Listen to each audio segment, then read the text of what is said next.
M. Broudeni à l'université de Cocody, en sciences criminelles. Il nous disait que l'addiction à une substance ou à un téléphone, parce qu'il y a plusieurs types d'addiction. Hein.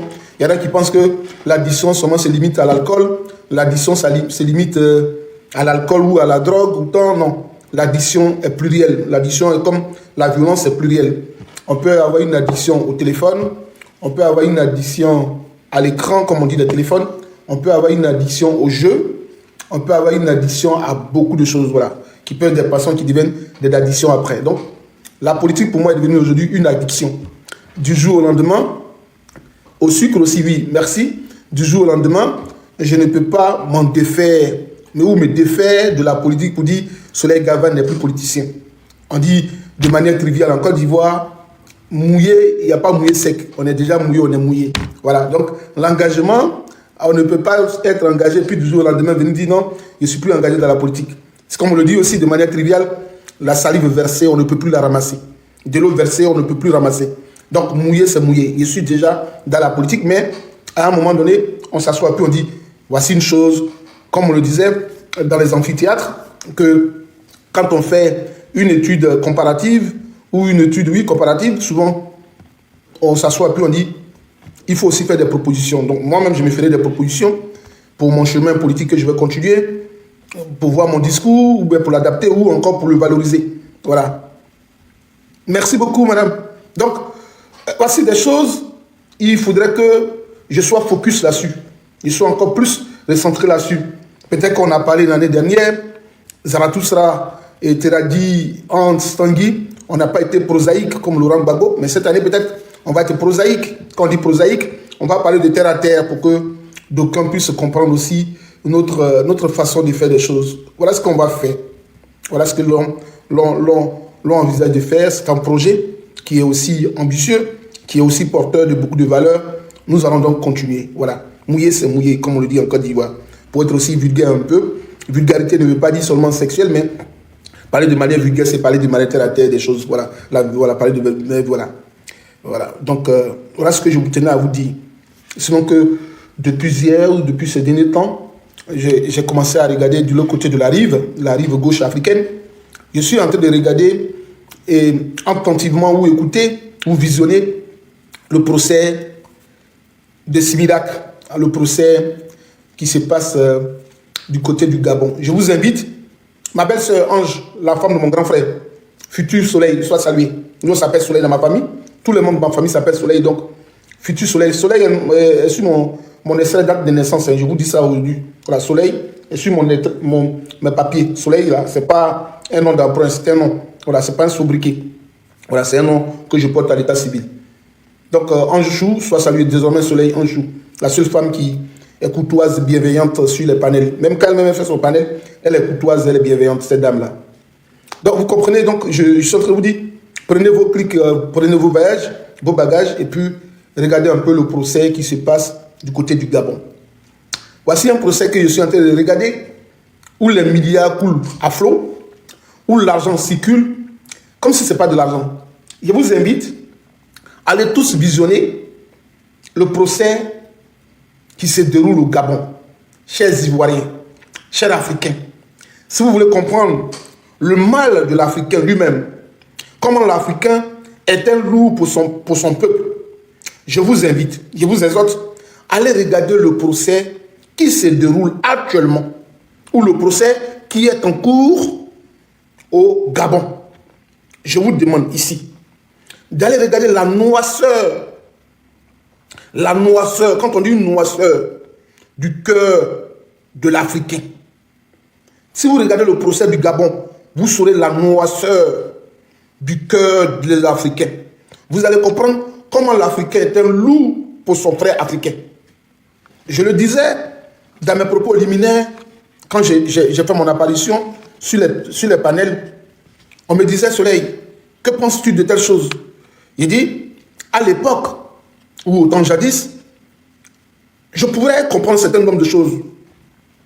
Au temps de Patrice Lumumba, le peuple africain n'était pas éduqué, n'était pas instruit. Le taux d'instruction, de scolarisation, quand Patrice Lumumba mourait, l'Africain n'était pas scolarisé. l'Africain n'était pas éclairé. On n'avait pas Internet, on n'avait pas des plateformes de recherche, de support, des écrits. Non, on n'avait pas tout ça. Quand Patrice Lumumba mourait. Quand les élites, les Africains qui ont lutté pour notre indépendance, ils n'étaient pas tous instruits. Donc je pouvais comprendre que l'Africain pourrait donc laisser son propre frère être aussi traité de la manière dont M. Patrice Lumumba a été traité, en disant « Oui, j'ai la dent de Patrice Lumumba. Ils m'ont offert et eux-mêmes, ils m'ont envoyé Lumumba et puis on l'a mis comme un michui dans une barrique et puis Lumumba est passé de vie à trépas. » Je l'ai dit. Et puis quand on dit « Thomas Sankara est parti », j'ai dit « Oui, le peuple burkinabé à l'époque n'avait pas des intellectuels de haut niveau. Donc dans les années 87, le taux d'instruction n'était pas très élevé au Burkina Faso. Donc je pouvais leur concéder la mort de Thomas Isidore Sankara. Et parmi ces personnes que je cite, il y a plusieurs personnalités africaines qui sont parties livrées par l'Africain lui-même aux mains de l'étranger. Et puis, en 10 ans après ces élites africaines, je suis revenu sur le volet des rébellions et des guerres en Afrique.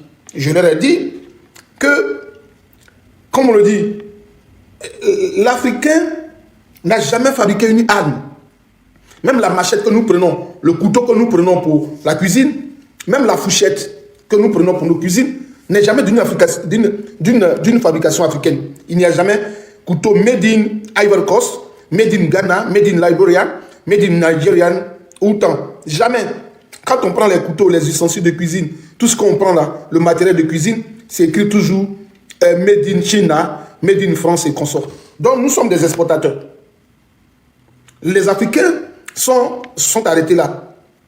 Les seules armes que les Africains ont pu fabriquer, si nous prenons ce peuple africain, le nom émancipé encore, quand nous prenons le peuple pygmée, ils vivent de la cueillette et de la chasse. Mais quelle chasse? C'était la chasse avec des flèches. L'Africain faisait des flèches. Quand on a eu le plomb, on a eu des forgerons, dans l'Empire Mandingue et tout, l'Empire Soso, les Africains ont fait des plombs. Ils ont pris du matériel pour se fabriquer des fusils de chasse, mais dont la portée ne peut pas dépasser 2 mètres. Ne peut pas aller à 500 mètres, 600 mètres. Les fusils de chasse là. Les plombs ne peuvent pas aller à 200 mètres, à 500 mètres, il n'y en a pas. Donc les Africains se sont arrêtés là. Et entre nous, Africains, des telles migrations de telle tribu à l'autre tribu, les guerres se sont généralement faites à l'aide de flèches et des fusils de fabrication artisanale. Et c'est ça qui faisait que d'autres peuples arrivaient de loin. Et tout ce que les Africains avaient comme machette, c'était des machettes, mais non aiguisées, tapées par un forgeron, qu'on ne pouvait même pas attraper par l'arrière. Donc tout ce que les Africains ont, c'est archaïque. Donc l'Africain lui-même ne peut pas développer des outils de dernière génération pour donc faire de la guerre ou de la rébellion. Mais c'est l'Africain lui-même qui n'est pas en harmonie ou en accord avec le pouvoir en place que l'Occident, le blanc, le toubab, vient voir pour dire « Ton frère qui est là, il est contre toi. Il n'aime pas ton pouvoir. Il vous opprime. Il n'aime pas que les musulmans portent boubou. Il n'aime pas que tu portes boubou. Viens chez nous, on va vous donner des armes. » Et puis, c'est les Africains qui viennent voir les blancs, et puis on leur donne des armes, et puis ils vont encore éliminer les autres frères. Sinon, quand les blancs donnent des armes là, ils ne sont pas sur le terrain, mais c'est nous-mêmes Africains qui faisons usage de ces armes entre nous Africains. Raison pour laquelle il y a toujours rébellion chez nous. Sinon, les blancs, ils ont fabriqué des armes. Il ne faut pas de rébellion entre eux. Jamais. Ils cherchent potentiellement des marchés pour déverser ces armes-là. Et le seul pays, les seuls territoires qui acceptent ce genre de choses, c'est l'Afrique. Donc, c'est nous-mêmes Africains qui venons prendre ces armes-là pour aller s'entretuer entre nous-mêmes. Et puis, le blanc observe.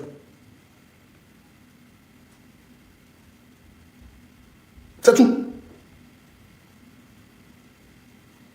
Donc souvent il dit, ne jetons pas tout ce qui est regard bizarre sur l'Europe. Est-ce que quand l'Européen te donne l'arme là, tu es obligé d'utiliser ça contre ton peuple? Non, il n'est pas derrière toi. Mais c'est nous-mêmes Africains. Nous sommes nous-mêmes notre propre mal. C'est l'Africain qui est le mal de son ami africain. Nous sommes en Europe ici, nous sommes accoutumés de ces faits-là. Excusez-moi. Excusez-moi.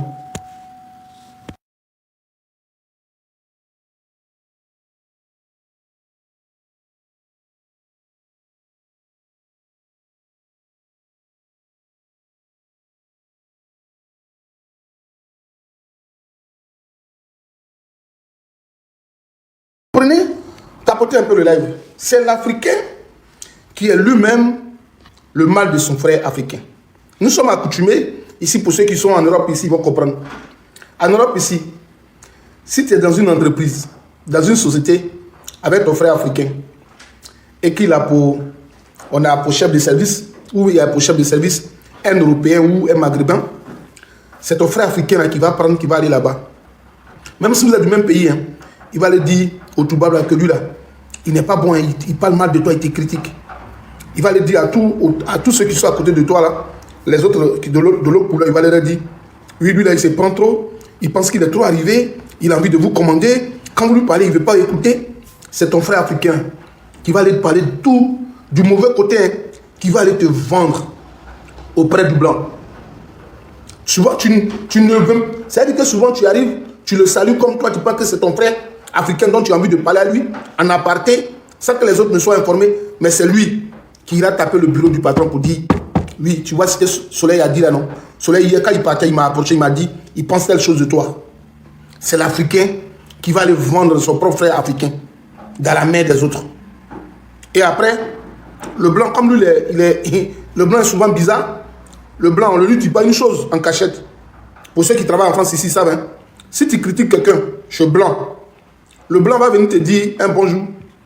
Soleil, tu m'avais dit que M. Yohou, il se comportait mal, non? Il m'a dit, tu as dit ta chose de moi, non? Pour me dire ça devant tout le monde. Donc souvent, ce qu'ils ne savent pas, quand ils arrivent, ils ne connaissent pas les Européens, ils leur disent, et puis le blanc te dit le lendemain, eh mais dis-moi ce que tu as dit de ton frère devant toi ici. Et souvent tu le vois, et puis il est là, il est confondu. Sois salué. Tu vois, il est là, il est confondu, il dit, ah, et j'ai dit ça. Il a dit ça, mais non, c'était pas dans le sens. Non, il dit que tu as dit. Faut me dire. Il dit, si vous partez dans les bureaux ici, vous allez comprendre que c'est le même comportement qui se produit en Afrique. L'homme noir finira par vendre son frère. Allez regarder le procès du Gabon, vous allez comprendre de quoi je parle. Pendant la gouvernance d'Ali Bongo, des jeunes de 30 ans, 32 ans, se promenaient avec des primes de 2 milliards. Pendant la gouvernance d'Ali Bongo, des jeunes qui se disaient conseillers du président se promenaient dans leur poche avec 150 millions pour une soirée. Au temps d'Ali Bongo, les enfants des ministres, des directeurs de cabinet, à 6 ans, ils avaient 250 millions sur leur compte. Je ne vous dis pas des contre-vérités. Hein.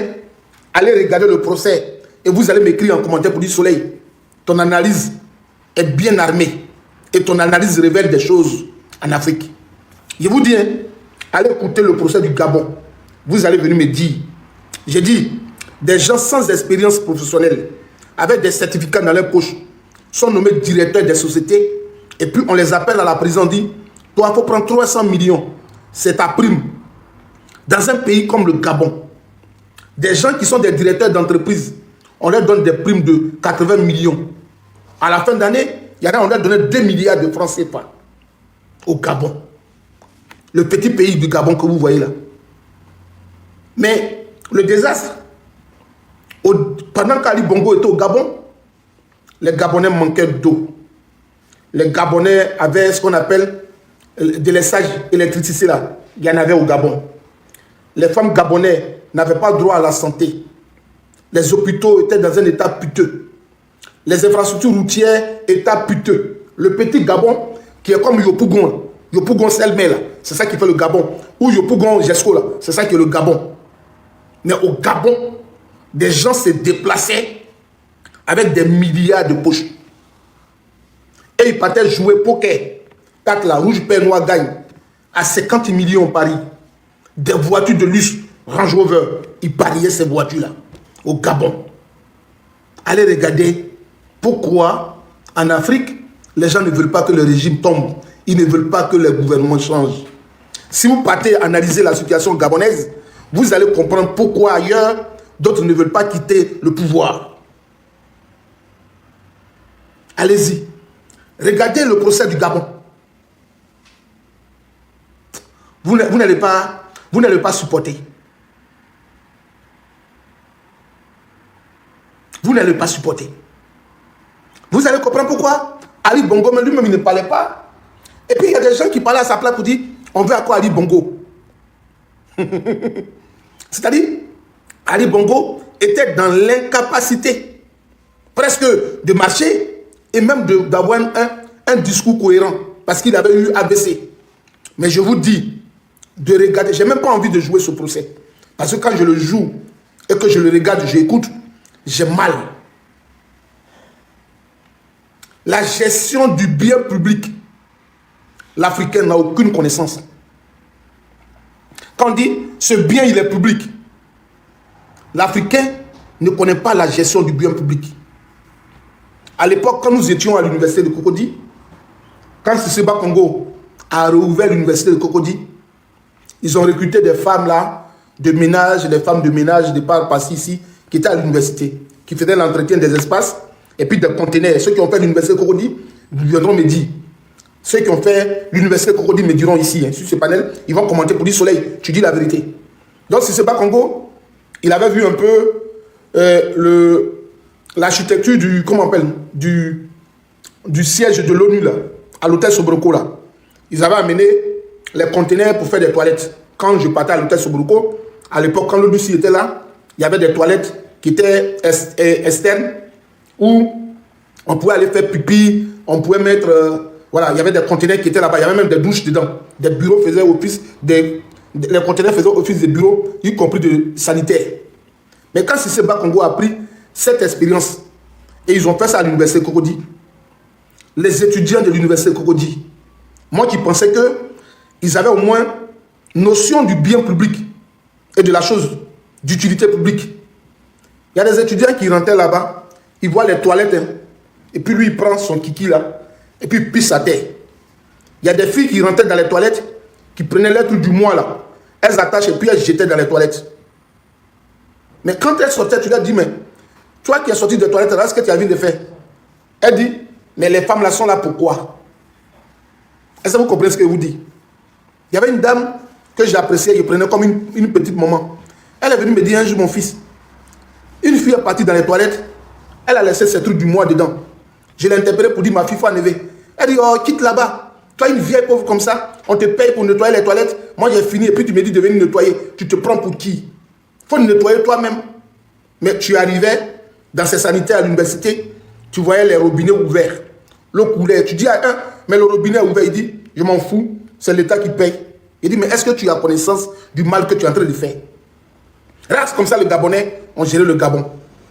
Le bien public. Ils n'ont aucune connaissance du bien public. Dans un pays, comment on peut appeler quelqu'un comme Soleil pour dire tu prends 2 milliards de francs CFA comme prime?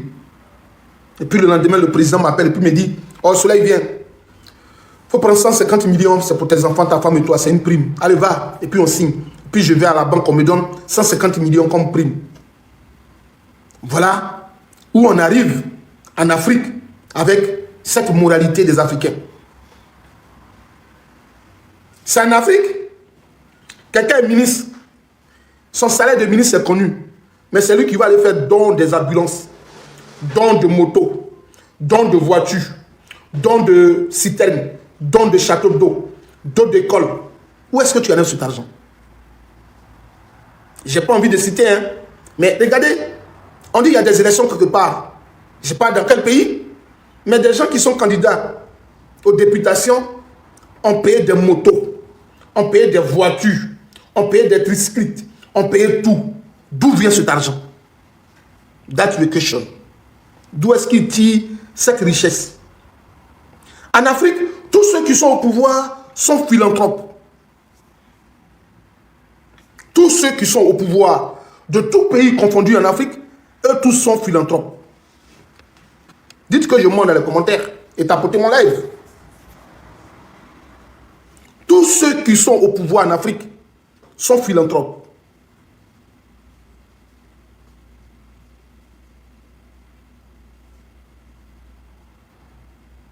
Ça, salut, ma soeur. Tu vas bien, espère? Tous ceux qui sont au pouvoir en Afrique sont philanthropes. Œuvres caritatives, parrainage, eux tous. Ça, salut, monsieur. sont philanthropes. Je suis en France, ça fait 7 ans. J'ai vu des ministres. J'ai vu des anciens présidents de la République. J'ai même la photo de Nicolas Sarkozy avec moi ici dans mon téléphone. Mais jamais, je n'ai vu pendant les campagnes, j'étais même en France ici, et puis Nicolas Sarkozy est allé aux élections. Avec qui? Non, c'était avant mon arrivée. Mais j'étais en France ici, où Macron a été élu 2 fois. Les premières élections de Macron, j'étais ici, et puis la deuxième, là, j'étais ici. Mais pendant la campagne présidentielle, Macron sortant comme président, je n'ai pas vu des ministres de Macron venir à Bordeaux pour dire on vous offre, où sont les étudiants? Tenez 100 000 euros pour vous, vous allez voter Macron, le ministre de Bordeaux. Et comment on appelle, il y a un monsieur qui était le maire de Bordeaux, qui est aujourd'hui au Conseil constitutionnel. Mettez son nom en commentaire, j'ai oublié. Je n'ai pas vu ce monsieur-là venir travailler, venir faire du boucan sur la population, non. Plus je voyais les Européens, ils venaient faire l'entrée politique dans les universités. Et ils appellent ça la rentrée politique du parti politique.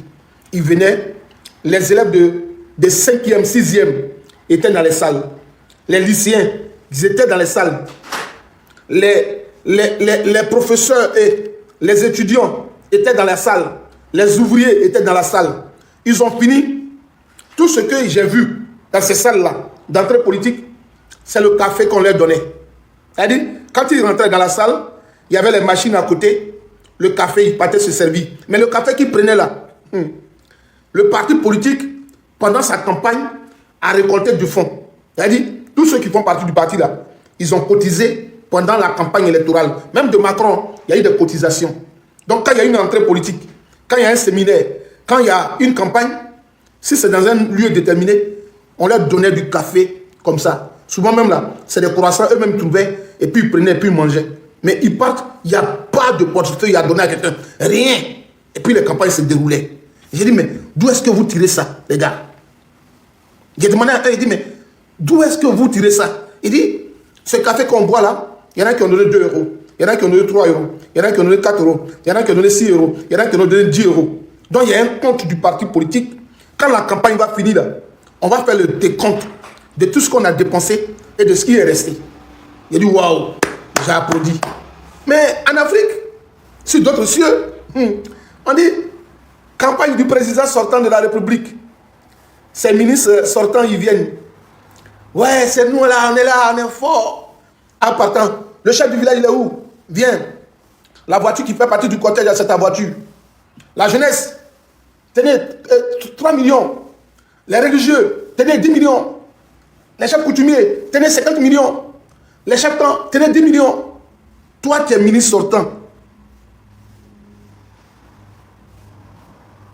Il dit quoi? 10 euros, c'est trop pour moi, je peux pas. Ah, d'accord. Et puis, tu vois, et puis, les gens produisent ça. C'est en Afrique qu'on voit ça. Les gars, on est en retard. Hein? C'est une question qui m'intéressait aujourd'hui. J'ai envie de parler de ça, en fait. En Afrique, nous sommes en retard. Hein? En Afrique, nous sommes en retard. Et tu le vois comme ça. Il est ministre sortant. Il est du gouvernement sortant. Et puis, ils applaudissent. Et puis, tu vois des gens, ils sont d'accord. Pendant les campagnes électorales dans mon pays, j'ai vu une dame qui criait, le ministre de la Santé m'a donné une ambulance. Je vais conduire pour aller déposer dans mon village. Depuis quand le ministre de la Santé peut donner une ambulance à un village?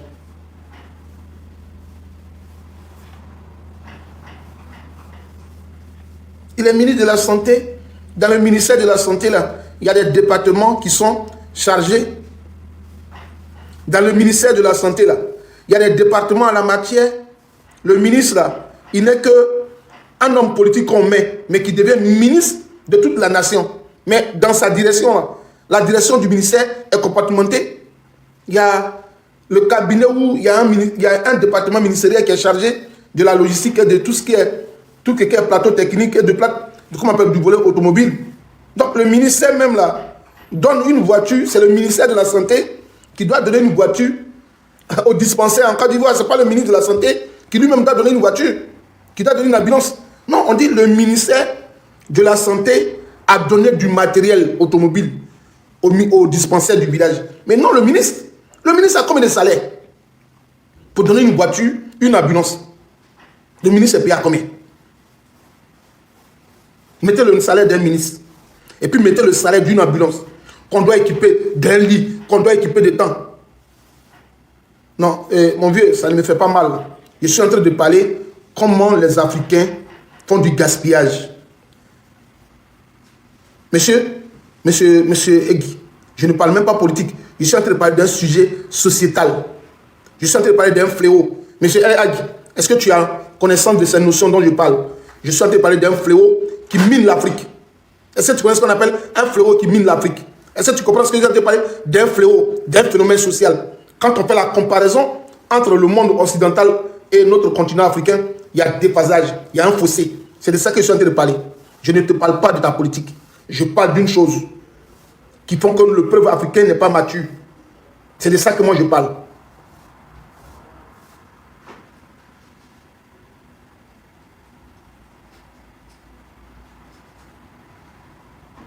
Comment un président de la République peut appeler un individu pour lui dire je te donne 2 milliards de primes, alors que le Gabonais souffre.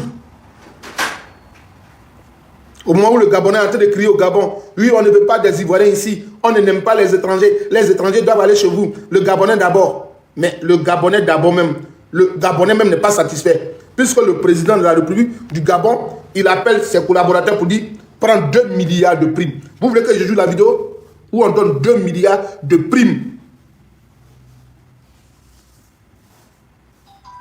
2 milliards de primes à un individu, un collaborateur du président de la République. On lui donne 2 milliards de primes. Un monsieur qui dit qu'il faisait partie d'une assurance, lui on l'appelle, puis on dit, après son salaire de 7 millions, on lui dit, oui, il faut prendre 80 millions comme salaire. C'est de ça que moi je parle ce soir. Et la majorité de ceux qui agissent ainsi, c'est eux qui ne veulent pas que les pouvoirs partent. Ceux qui font la pérennisation du pouvoir. Ils veulent avoir un pouvoir pérenne. Longévité au pouvoir. Ça, on a parlé de Gabon. La dynastie familiale du Gabon. Mais si on descendait du comté de l'Afrique, oui, c'est l'Afrique centrale là. Et si on arrivait en Angola, ou on arrivait en Guinée équatoriale, Angola, Guinée équatoriale, le Gabon, le Congo le vieux qui s'écarte là, comment on appelle? Il y a un vieux Gabonais là qui s'écarte là, mettez son nom, et Congolais là. Le vieux Congolais là, il a un nom ivoirien là, mettez son nom en commentaire, capotez le live. Ah, il y a un vieux Gabonais là. Et un vieux Congolais là, comment on appelle? Il a duré au pouvoir aussi là, il est carto là, il met produit là. Et Sassou Nguesso. Mais si on arrive chez lui, et maintenant si on descend du côté de monsieur le papy, peuple camerounais, je suis élu, c'est pour le mandat de la deuxième république, et je salue le peuple camerounais. On dirait Momi, il a arrêté puis il salue. Mais si on arrive au Cameroun, mais s'il y a un procès au Cameroun, mais je pense que le Cameroun va être habité par des fourmis. S'il y a eu procès au Cameroun, mais c'est que c'est la mort. Maintenant, si on quitte là-bas, et qu'on veut descendre de là où moi je suis, ah, Yoroman, Bek Yanali. Yoroman, Bek Yanali. C'est dans ça que nous vivons. Moi, je veux que les choses changent. J'aspire à cela. Peut-être que c'est pour ça que, tellement j'allais être peut-être combattu dans mon service, que Dieu n'a pas permis que je devienne fonctionnaire en Côte d'Ivoire. Ou Dieu n'a pas permis que je devienne cadre en Côte d'Ivoire. Parce que quand il était là toujours, il était assis, et puis il a dit, bon, si je deviens commissaire de police, et puis l'on viendrait me corrompre, c'est celui qui allait me corrompre là. C'est son agent, il allait prendre pour rendre service à celui qui n'a pas les moyens. Par exemple, je donne un exemple. S'il était commissaire de police en Côte d'Ivoire, et puis il était dans ma ville, à San Pedro, et puis quelqu'un vient comme ça, un Libanais, et puis il vient dire, Monsieur Soleil, je suis en conflit avec El Hadji. El Hadji là, il est sur mon terrain. Monsieur Soleil, comme tu es le commissaire, il faut intimider El Hadji. Je te donne 200 millions. Et puis El Hadji là, dès qu'il vient ici pour dire que le champ ne lui appartient pas, il dit, il a compris. Et puis il dit, El Hadji vient. Vous venez au commissariat. Et puis les 200 millions que le Libanais me donne, là, moi j'enlève ça pour donner à El Hag. Et puis il dit, les 200 millions que tu m'as donné là, je ne vais pas prendre. Mais comme tu dis, il n'a pas les moyens, tu as envie de le condamner pour prendre son terrain, moi je préfère lui donner cet argent. Et puis lui il va partir, le terrain encore, il va construire, il va réaliser à ton argent. C'est comme ça, moi j'allais vivre en Côte d'Ivoire. Parce que je n'aime pas la corruption. Je n'aime pas le vol. C'est parce que nos pouvoirs africains volent qu'ils ne savent pas que le peuple souffre. Qu'ils ne savent pas que le peuple est dans la misère. Comment quelqu'un est candidat à des élections dans un pays où le salaire d'un député avoisine 3 et 5 000 euros, et puis le député là, il arrive à payer près de 300-400 motos, dont le prix d'une moto avoisine au moins les 150, les 1100, les 1500 euros. Faites le calcul.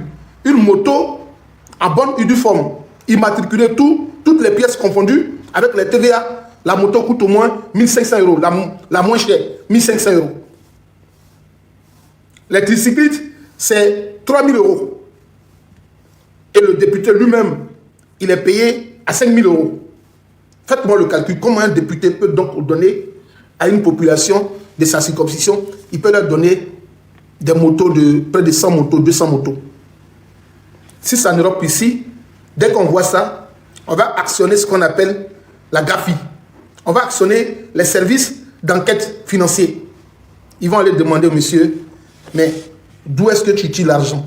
Monsieur, oui? Il faut que vous laissez une heure ouverte. Ok, no problème. Merci. Allez, ciao. Donc vous comprenez? On vient de rénover la porte. Donc vous comprenez des choses. Désolé hein, pour ce que vous avez entendu. Tapotez le live parce que quand Soleil dit la vérité, on me bloque. Il a dit, je ne dors pas, je suis un serpent. Tapotez le live, les gars. Tapotez le live. El Hag, j'espère que tu as compris, mon vieux. Je ne parle pas ce soir de la politique avec toi. Je parle de ce qu'on appelle la moralité. Mon vieux, je te parle de la moralité. Parce que si nous sommes des hommes de probité, si nous sommes en phase avec notre éthique, la déontologie professionnelle, on va pouvoir réaliser beaucoup de choses. En France ici, le policier a bon salaire, l'agent de sécurité a bon salaire, le gendarme a bon salaire. Pourquoi? Parce qu'ils ont vu que les infractions routières là contribuent à équiper la police. Ici là, quand on est flashé, voilà. Là, j'ai payé la dernière fois, je suis passé sur un pont à péage. J'ai payé, comment on appelle? J'ai payé 10 euros. Mais je suis parti, j'ai payé les 10 euros. Mais dans les 10 euros, si les 10 euros là, si c'était un policier qui m'avait ouvert la barrière pour que je passe, il pourrait me dire, donne-moi les 10 euros. Ni vu, nous connu. Mais la France a mis ça pour moyen de payage électronique. Parce que dans les 10 euros là, il y a peut-être 3 centimes qui vont repartir à la police, 3 centimes à la gendarmerie, 3 centimes aux douaniers, ainsi de suite. Mais quand c'est comme ça, à la fin du mois, le policier français ne peut pas se plaindre du salaire. Son salaire est bon. Il a un salaire juteux. Le commissaire de police même, il a un salaire juteux. Mais en Côte d'Ivoire, nous, on ne connaît pas tout ça. C'est pour ça que nos salariés pleurent. Parce que les salariés de la Côte d'Ivoire ou de l'Afrique, ils veulent qu'on les envoie tous dans des coins mielleux. Le commissaire de police du Gabon veut qu'on l'envoie à la drogue. Le commissaire de police du Ghana veut qu'on l'envoie à la drogue. Le commissaire de police du Cameroun, il veut qu'on l'envoie à la drogue. Le commissaire de police de la Guinée équatoriale, il veut qu'on l'envoie à la drogue. Tout ça là, pourquoi? Pour aller faire des détournements de deniers publics. Et lui-même, pour devenir plus tard vendeur de drogue lui-même. Parce qu'on n'est pas dans des dispositions où on va lutter contre la corruption, les détournements des deniers publics. C'est ce à quoi était confronté le Gabon pendant des décennies. Le président gabonais a près de 250 milliards de francs CFA. Est-ce que vous savez ce que je suis en train de vous dire, est-ce que vous savez que c'est vrai? Le président gabonais, Ali Bongo, il a près de 250 milliards de francs CFA. Convertissez ça en euros, en dollars. Le président gabonais, lui seul, il a près de 250 milliards sur les comptes au Gabon. 250 milliards de président gabonais. Fortune que son père n'a pas eu lui-même. Mais lui, il a ça.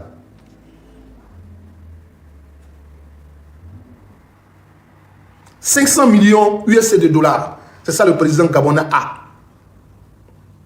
Pour un petit peuple, le président est riche. 250 milliards de francs CFA. C'est ça qui a connu hein, comme salaire et comme compte au Gabon. Mais actuellement, il est en procès devant la France pour bien mal acquis. Il y a le Gabon qui est en procès pour bien mal acquis en France ici. Il y a Sassou Nguesso qui est en procès en France ici. Il y a Tchédoro Obiang qui est en procès en France ici. Mais imaginez leurs biens qu'ils ont dans d'autres pays qu'ils n'ont pas pu déclarer. Et le peuple africain est dans la misère. Ça fait pitié. Hein? Le Gabon pourrait ressembler à quel pays? Ou le Gabon pourrait ressembler à quelle ville de France? Le Gabon pourrait même quand même ressembler au Côte d'Azur. Côte d'Azur, c'est vers, pour ceux qui sont du côté, dites-moi, Côte d'Azur, c'est vers Nice et consorts là, non? Arriver là-bas pour voir. Le Gabon pourrait ressembler même à la Suisse. Mais moi, j'ai dit une petite ville. Oui, merci mon doyen. Le Gabon pouvait ressembler à la Suisse. C'est-à-dire au Gabon, là. Tous les quartiers du Gabon, toutes les routes du Gabon devaient être bitumées. C'est-à-dire, si on dit va au Gabon, là, tu peux porter un habit blanc, sortir sans te salir. Parce que le Gabon est plus petit que Yopougon.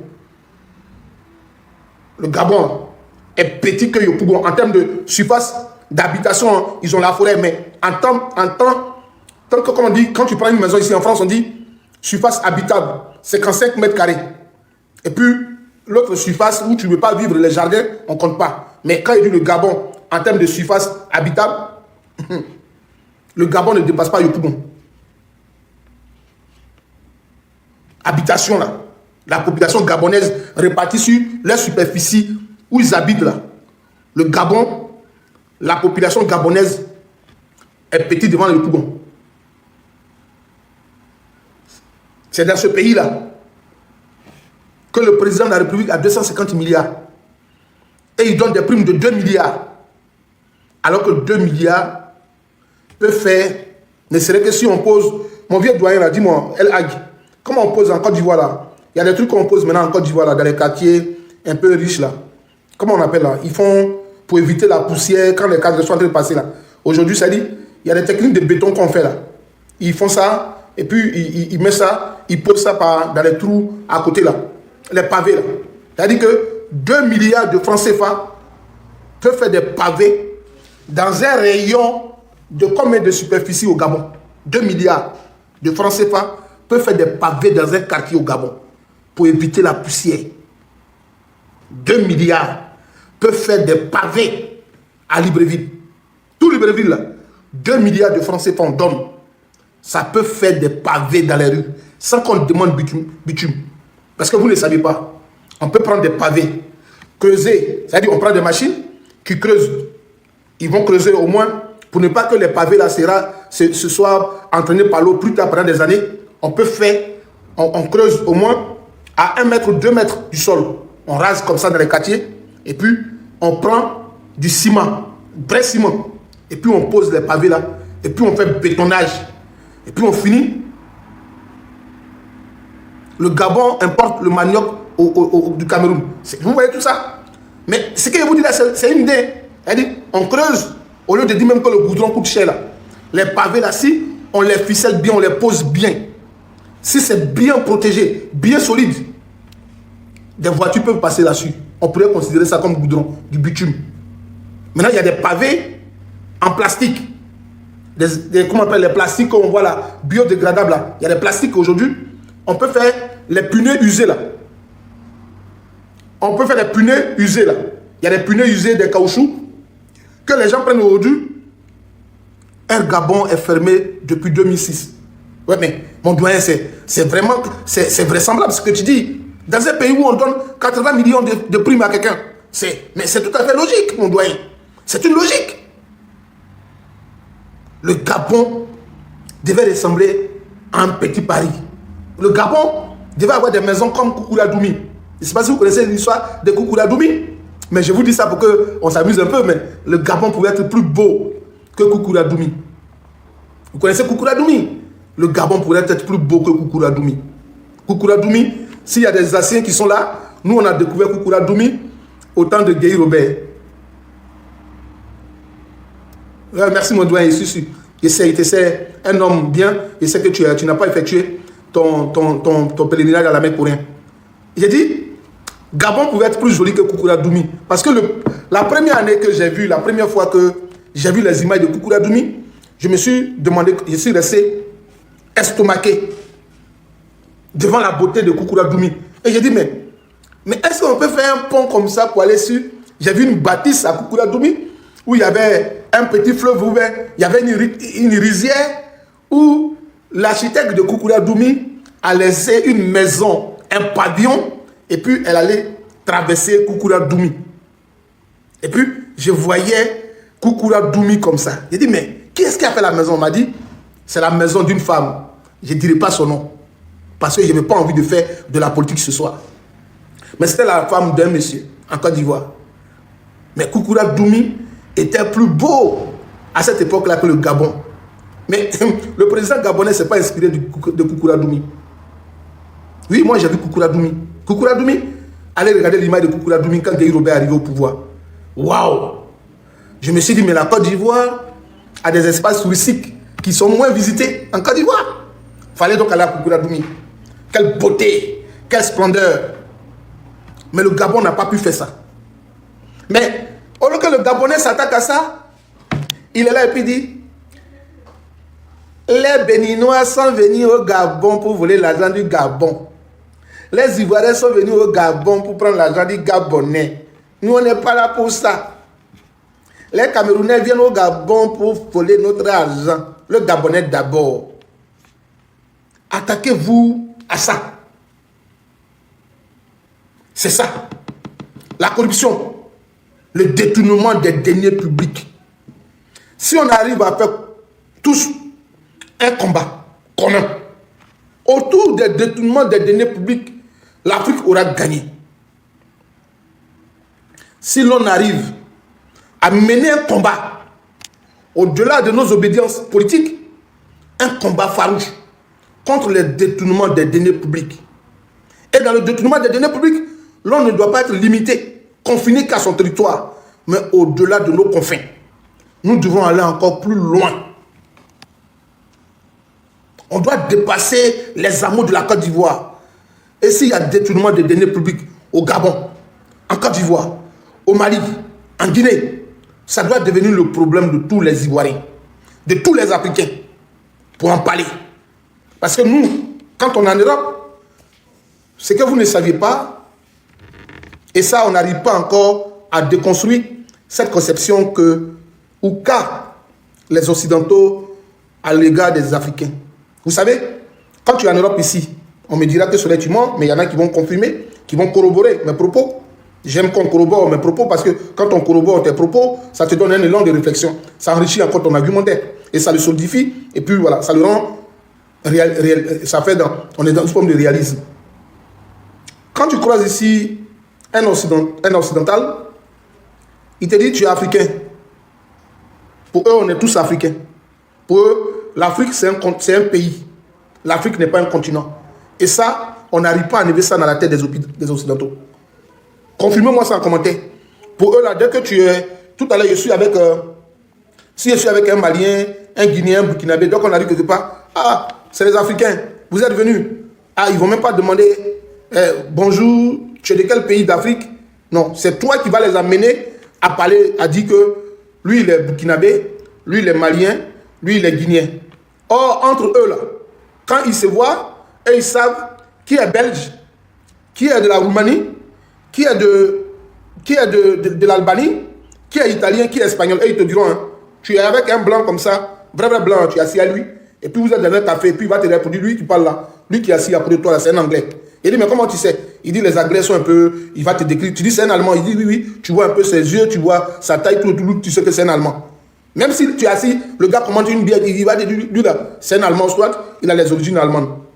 Mais avec nous, ils n'arrivent pas à nous distinguer. Pour eux, quand on dit africain, directement, c'est un même pays. Raison pour laquelle, moi, je voudrais qu'on parle de nos problèmes de manière collégiale. Quand il s'agit de la corruption en Afrique, des détournements, des guerres, il faudrait qu'on s'unisse pour en parler. Ça date de notre combat. Parce que j'étais en 2022 ou 2023 dans une boîte où je travaillais. Puis, on a vu l'image du président au journal télévisé de 20h. On a vu l'image de... Non, on faisait même... C'était une raclette. La raclette, là, c'est une tradition française.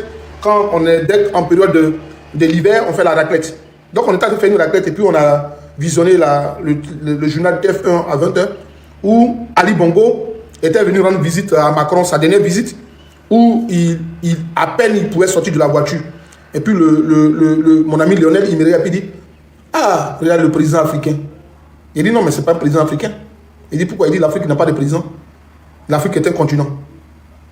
Et l'Afrique a des organisations, comme ce qui est en France, c'est l'Union européenne, le Conseil d'Europe, tout. Donc, il y a des organisations. Mais il n'est même pas un président en exercice de l'Union africaine. C'est le président du Gabon.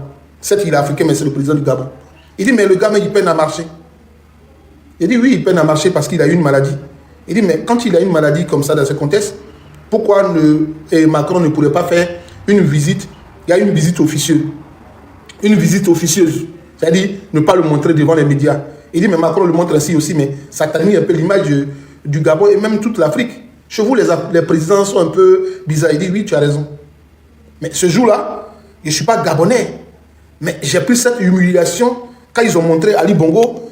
De la manière ils ont montré Ali Bongo, moi, ça m'a fait mal. Ça m'a fait mal. J'ai eu honte.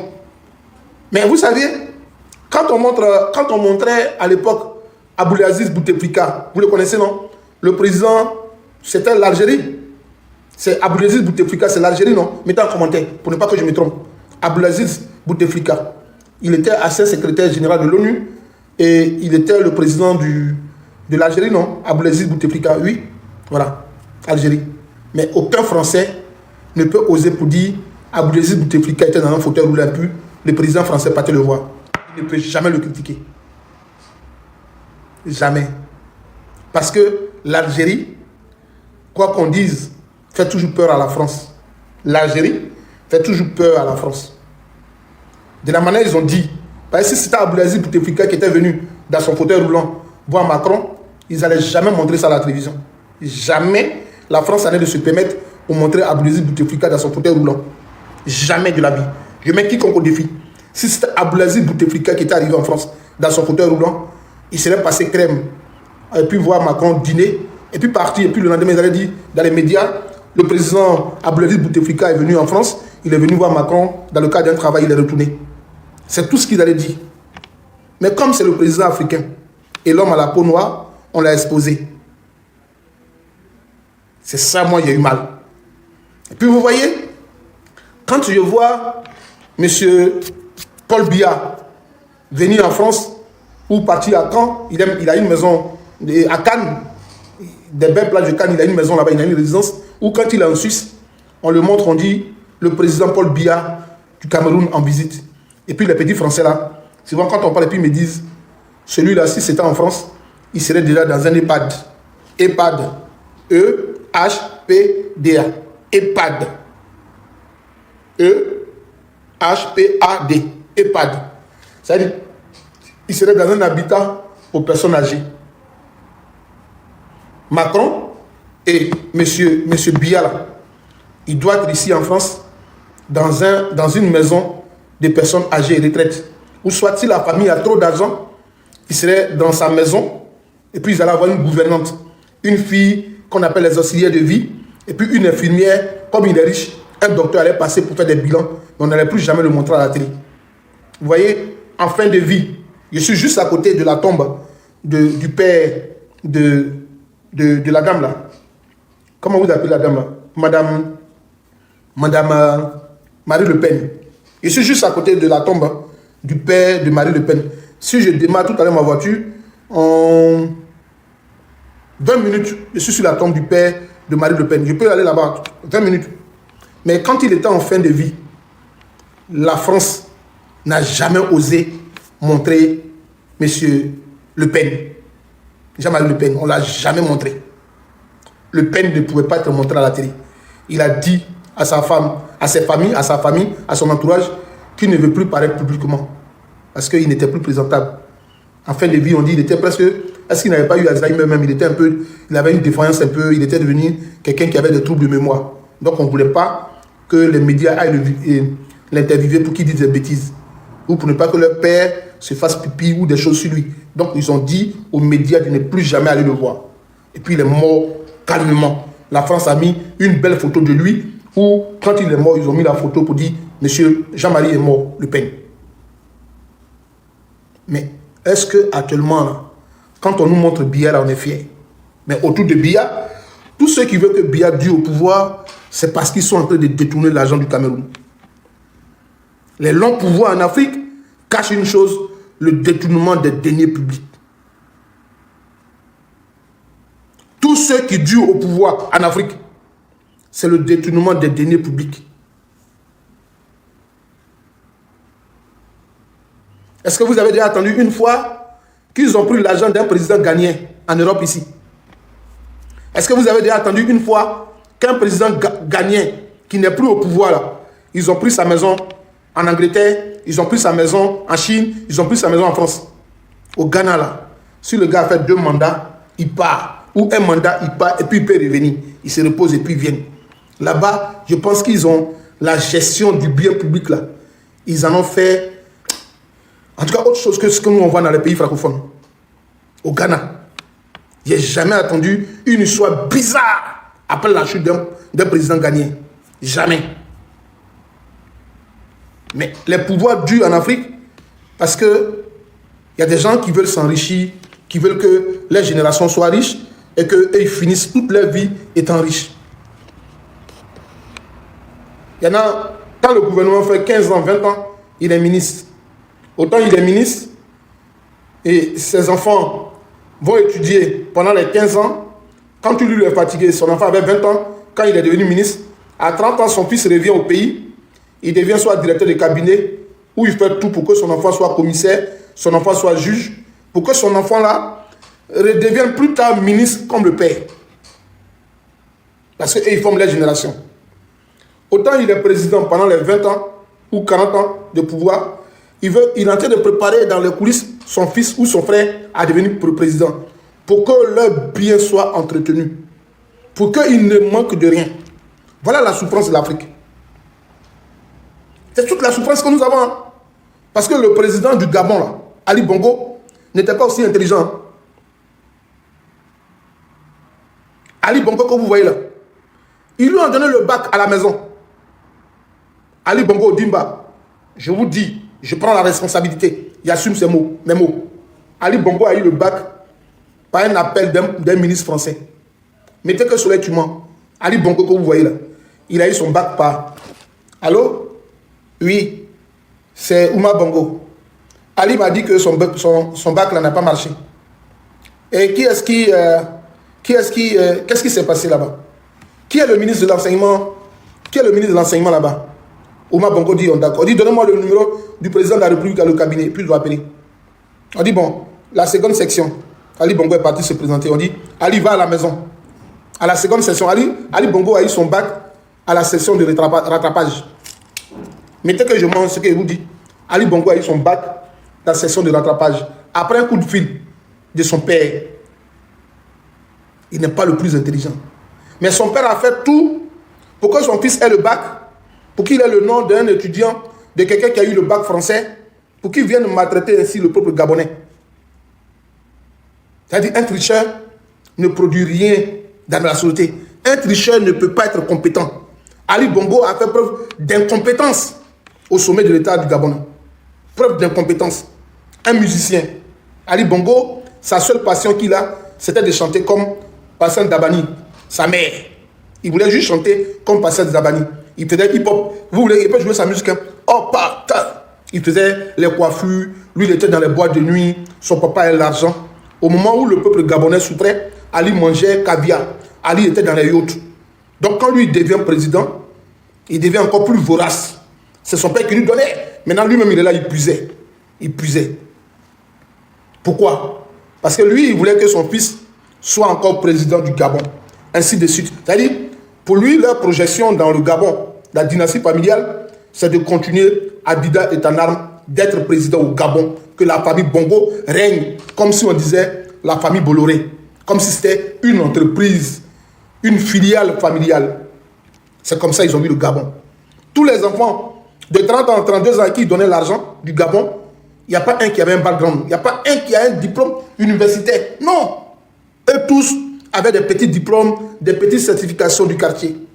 Et par analogie, je n'ai pas envie de dire des choses, mais l'on observe ça pas loin. On a envie d'être dans une dynastie encore.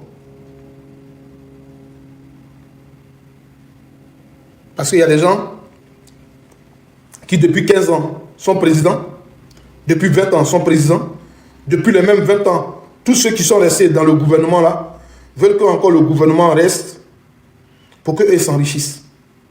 Parce qu'ils ont rendu pendant le premier mandat leurs cousins, leurs familles, commissaires de police, des militaires, des officiers, on les a mis à la douane. Donc maintenant, pendant le premier mandat, ils ont aidé leurs familles eux-mêmes. Maintenant quand ils ont fini, le deuxième mandat, ils sont partis arranger dans le village de leurs femmes. Quand ils ont arrangé dans le village de leurs femmes pour le deuxième mandat, maintenant, il revient pour le troisième mandat. Ils veulent maintenant lui-même aller arranger dans son village maternel. Dans le troisième mandat, là, maintenant, c'est son village maternel. Maintenant, quand il va finir dans son village maternel, pour le quatrième mandat, il va aller arranger dans le village maternel de sa femme.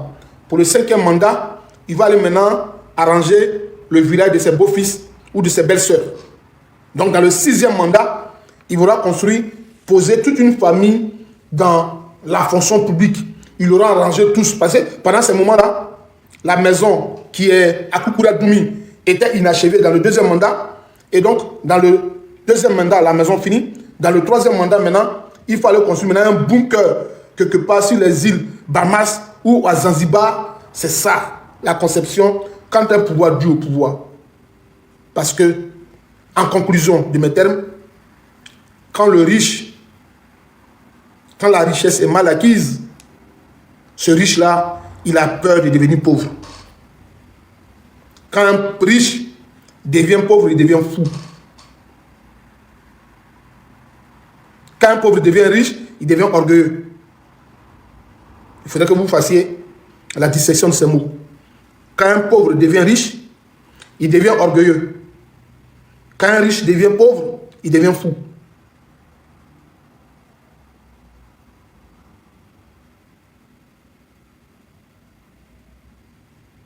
Et les gens ont peur de devenir des fous en Afrique. Les riches africains ont peur de devenir pauvres.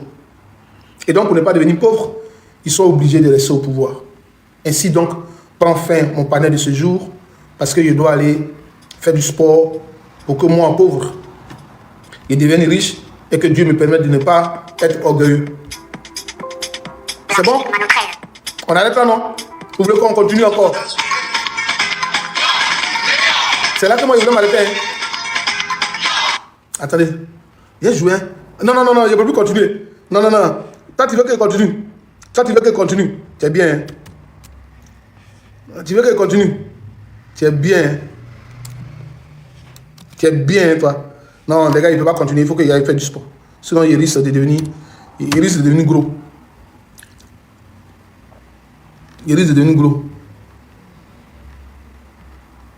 Attends, écoutez un vieux morceau. Attendez, il vient, excusez-moi.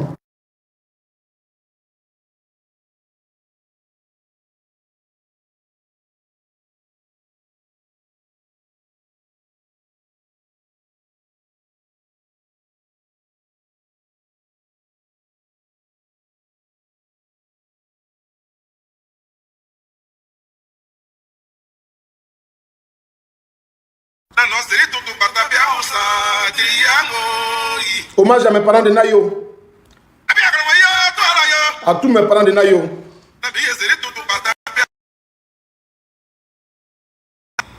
LH, tu ne peux pas comprendre ça. LH, tu ne peux pas comprendre ça.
À tous nos morts de Nayo, et puis on a fini le live. Retenez une chose, la vie est belle. Profitez-en les gars. La vie est très belle. Merci à mon ami du lycée que je vois sur ce panel. Et puis bien des choses au niveau né. Hein. Voilà, à ton enfant de 2025. Dis à ton enfant de 2025 d'aimer la démocratie. Il faut parler dans ses oreilles. Hein. Il faut faire comme les musulmans. Quand un enfant vient au monde, on lui fait la fatiha dans l'oreille. Dis à ton enfant, il faut aimer la démocratie. La démocratie, elle est bonne. La démocratie va nous permettre d'éviter des morts quand il y a des élections en Afrique. Donc je pleure mes parents de Nayo. Et puis, il dit à ce célèbre monsieur qui est connu sur la toile un petit conseil. Le mal finit par être payé. Hein? Tu as compris, non? Un guerrier ne pleure pas. C'est parce que tu as aimé que les Ivoiriens te suivent en voiture. C'est parce que tu as fait un bon travail que les Ivoiriens ont envie de prendre des photos avec toi. N'aie pas peur. Le mal finit par être payé. Ne pleure pas. Tu es blindé. Tu as des armes. Toi, l'homme qui a fait du bonheur au peuple ivoirien. Toi, par ta manière, par ton travail, ton expertise, tu as fait que des gens ne marchent plus. Tu as fait que d'autres sont hospitalisés, d'autres sont morts. Tu as peur d'un véhicule où il y a 4 personnes. Mais finis avec ces 4 personnes. Coupe-leur ce que tu sais faire. Le coiffeur, celui qu'on appelle pendant les fêtes musulmanes en Côte d'Ivoire, lui qui aime si bien immoler les bœufs et les brebis, les chèvres, pour les fêtes, ne veut pas que le couteau qu'on vient lui remettre quand il est accroupi, ne veut pas qu'on passe avec le couteau bien aiguisé par l'arrière de sa tête. Il ne veut pas qu'on lui dise ça. Celui qui circoncis donc les enfants ne veut pas que quand son patron, quand il est assis, quand il y a un trou, qu'un couteau tombe en bas de lui. Il a peur que cela lui arrive. Non, mon frère, sois un guerrier. Quand tu vois 4 voitures derrière toi, quand tu vois 6 voitures et qu'il y a des hommes derrière, arrête-toi, affronte-les comme tu sais bien le faire. Tu es un expert en la matière. Un guerrier n'a pas peur. Tu as mon soutien, mon gars. Quand tu vois 6 voitures, il faut t'arrêter. Il faut finir avec eux. Comme tu sais si bien le faire. N'appelle pas quelqu'un. Un guerrier n'appelle pas. Non. Zokou Agbeli n'a pas appelé quelqu'un. Samori Touré n'a pas appelé quelqu'un. Tu es un descendant de Samori Touré. Moi, je viens de Zokou Agbeli. On n'a pas peur. Je te dis, la prochaine fois que tu les vois en voiture, ils sont 6, 10. Arrête-toi, tu es un guerrier. Fais ton travail. Tu es un garçon. Fonce. Il faut en découdre avec eux. Le peuple de Côte d'Ivoire est fier de toi. Notre président est fier de toi. Le procureur est fier de toi. Tu es un guerrier. Tu es un vaillant soldat. Un soldat ne meurt pas. Un soldat, c'est comme un artiste. Il meurt pour sa patrie. Ceux qui t'ont arrêté là, ils étaient certainement contre le président de la République de Côte d'Ivoire. Il fallait finir avec eux. La prochaine fois, quand on a vu OK, il faut t'arrêter plus. Tu les affrontes, mon gars. Tu es un guerrier. Moi, j'ai confiance à toi. Ouais. Même 10 cargos pour les guinzés. C'est ça, les guerriers. Ouais. On va aller les enterrer avec les gens de Naïo qui sont morts. Ce sont des chiens. Non, là, ce que tu as vu là, ce sont des chiens. La prochaine fois, tu les vois là. Il faut quand il est ou quand il est bête Kaba. Tu es un guerrier. Moi, je suis fier de toi. Il n'a pas dit ton nom, hein, mais les gens savent qu'il parle de toi. Tu es un guerrier. N'aie pas peur. N'aie pas peur. N'aie pas peur. Tu es un guerrier. N'aie pas peur. Si tu les vois demain, ouais, il faut finir avec eux. Si tu fais vidéo là, ils vont dire que tu as peur. Un guerrier ne fait pas vidéo. Mon père me disait, si ton ami garçon te cherche par là en public, et puis tu le croises au champ, vous êtes deux. Quand vous voulez, il arrive et puis tu y vas. Mais quand tu le vois de loin et puis tu commences à te déshabiller, tu commences à déposer ta machette, ton temps, on dit non. Le gars te dit, mais tu es une femme. Au moment où tu te déshabilles là, lui vient t'attraper et puis t'as déjà donné un coup. Bah, lui va courir. Mais il dit que tu vas au contact direct. Regarde, quand tu as fini avec eux là, il faut faire maintenant une vidéo. Puis on dit, ouais, tu es fort, il n'y a pas l'homme pour toi. Tu es un guerrier. Il a dit, Ibo il reste sri.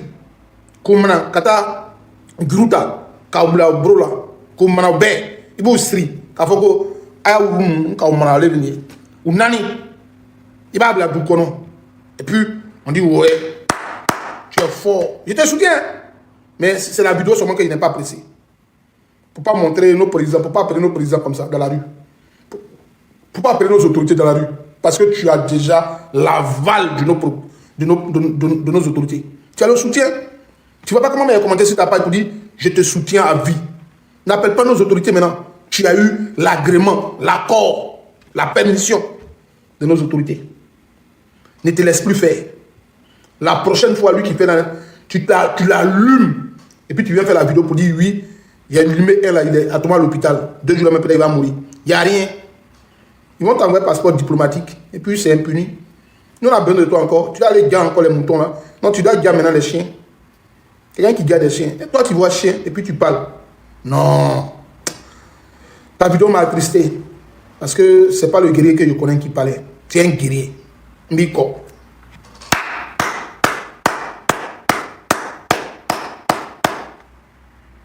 C'est notre guerrier. C'est un guerrier. Attends, il y a un son de guerrier, on va jouer ça. Attends, il y a juste ce son de guerrier, puis vraiment, il coupe mon live. Attends.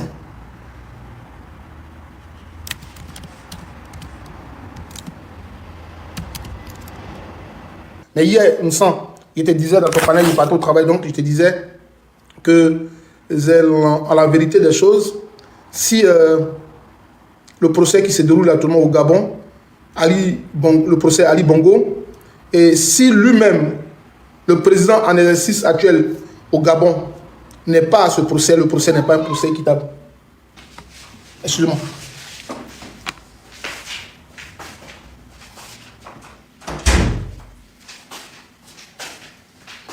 Le procès qui se déroule actuellement au Gabon, si le président Oligui n'est pas lui-même à la barre, ce n'est pas un procès. C'est ce que je disais hier à mon frère Nissan dans le commentaire, comme je l'ai vu. Voilà. J'ai vu que Oligui, il y a une vidéo d'Oligui qui avait fuité au Gabon, où il disait que ne dites pas que vous êtes Nouridine Bongo, la famille Bongo. Il a dit, ne dites pas que vous êtes en prison, c'est une histoire de famille. Moi-même, j'ai appelé Macron pour dire à Macron que vous n'êtes pas en prison, vous êtes dans une résidence, vous êtes surveillé, tout se passe bien. Et puis il a dit à la famille Bongo, là, il a dit, je préfère que cette affaire, que c'est moi qui ai fait le coup d'État, que c'est une affaire familiale, que quelqu'un d'autre ait fait le coup d'État. Il a dit ça, hein. La vidéo est disponible, c'est une vidéo qui a fuité. Oligui a dit à la famille de Bongo, n'allez pas dire aux gens, ne faites pas des publications, ne donnez pas des conférences ou des interviews à des médias étrangers. Moi-même, j'ai appelé Macron, je lui ai dit que vous êtes mieux protégé parce que c'est moi-même qui ai fait le coup d'État et que je sais que c'est une histoire familiale. Mais si c'était quelqu'un d'autre qui avait fait ce coup d'État, peut-être que ça allait être le pire, où les choses n'allaient pas se passer comme ça se passe totalement. C'est Oligui qui dit ça, à ceux qu'on disait qu'il a mis en prison. Donc si Oligui finit de dire ça à la famille d'Ali Bongo, et que cette famille même, elle est absente pendant ce procès au Gabon, pourquoi alors juger les autres? Et pourquoi Oligui lui-même, il ne vient pas à la barre? Parce que Oligui ne peut pas dire, lui qui est le protocole du chef de l'État, Oligui ne peut pas venir nous dire qu'au moment où ces jeunes-là recevaient les 2 milliards, 40 millions, 60 millions, 80 millions de primes, qu'Oligui n'a pas reçu quelque chose. Oligui est le protocole du chef de l'État gabonais. Je ne sais pas si on connaît le rôle du, le gars de corps. Il est l'homme de camp. L'homme de camp. C'est-à-dire que c'est Oligui qui est à côté d'Ali Bongo. C'est-à-dire Oligui, là, c'est lui qui, tous les autres peuvent partir, les autres gars de corps sont loin. Mais c'est le général Oligui qui est dans l'intimité du président gabonais. Lui ne peut pas venir dire qu'il n'a jamais vu de l'argent de la présidence. Est-ce que lui, il a refusé ce qu'on lui a donné? Moi, je voudrais qu'on l'interroge sur ce côté-là. Si on va avoir un vrai procès, je voulais que Oligui soit là. C'est ce qui s'est passé aussi comme procès similaire aussi en Guinée. En Guinée, ils ont jugé Dadis Camara, et puis ses compagnons, sans qu'on ne juge le général Sékou. Vous vous rappelez du général, non? En Guinée. Au procès là, comment on appelle le général là? Je ne sais pas si c'est moi ceux qui ont cette culture-là, de ne pas oublier les choses, mais je ne sais pas si d'autres personnes sont comme moi. Mais en Guinée, il y avait un général, c'est Sekouba, ou bien comment on appelle le général Sékou, non? Il est l'un des proches, voilà, Sekouba Konaté. Voilà, merci mon gars, merci mon doyen. Aujourd'hui là, tu m'as servi vraiment, tu as été très utile pour mon live de ce soir. Soit c'est le Côte d'Ivoire, pour tes vidéos mon frère. Mais le général Sekouba Konaté n'était pas au procès. Ça, salut ma soeur. Le général Sekouba Konaté n'était pas au procès. Et ils ont jugé Dadis Camara avec Toumba et les autres. Il était où lui? Il bénéficiait de quoi exactement? Le général Sekouba Konaté. Lui, quels étaient ses privilèges? Je pense que c'est ce qui se passe actuellement du côté du Gabon. Le général Oligui, il devait être attendu dans ce procès. Et je pense que Oligui pense que nous, les Africains, nous ne sommes pas intelligents. Nous sommes intelligents.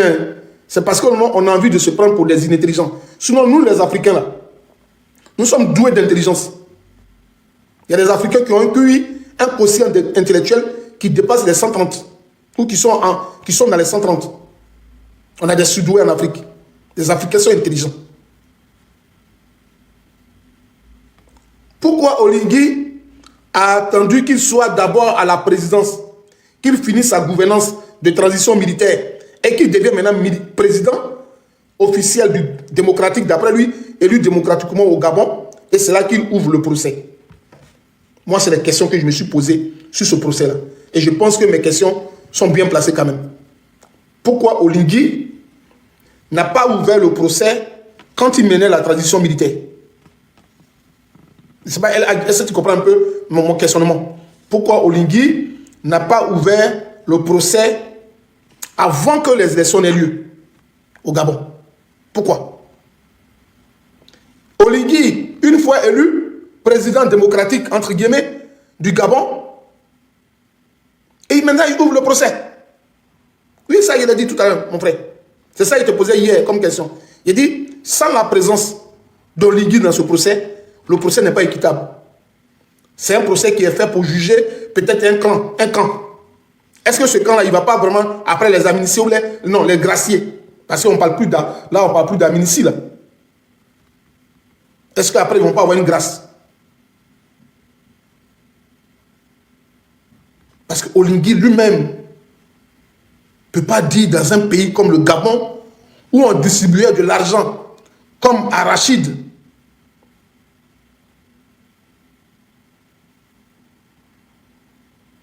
Voilà.